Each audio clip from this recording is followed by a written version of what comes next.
Which question can a salesperson ask a customer to ascertain if the customer is a potential prospect for an access control solution from HP? Option A. Do you require bill-heavy print users? Option B. Do you need to securely deploy new printers? Option C. Would you like to restrict unauthorized output? Option D. Do you want to deploy HP printers on non-HP platforms? The correct answer is option C.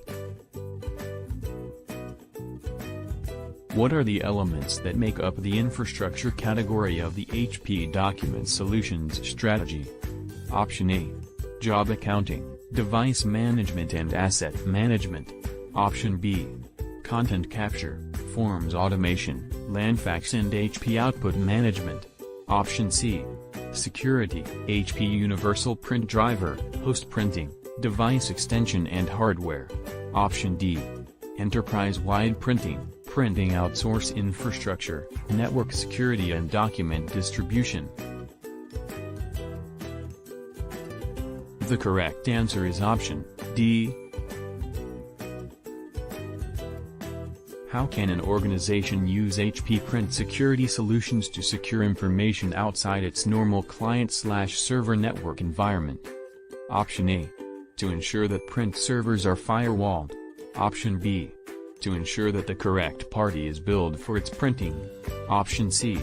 To control access to print output and secure remote printing over the Internet. Option D. To ensure that hard copies delivered by normal mail are routed directly to the correct addressee. The correct answer is option C. How is the Jet Mobile solution for secure check printing installed on a customer's printer? Option A. By a flash card upload. Option B. By a DIMM slot in the printer. Option C. By a download via HP WebJet admin. Option D. By a download directly to the printer from the Jet Mobile website. The correct answer is option B.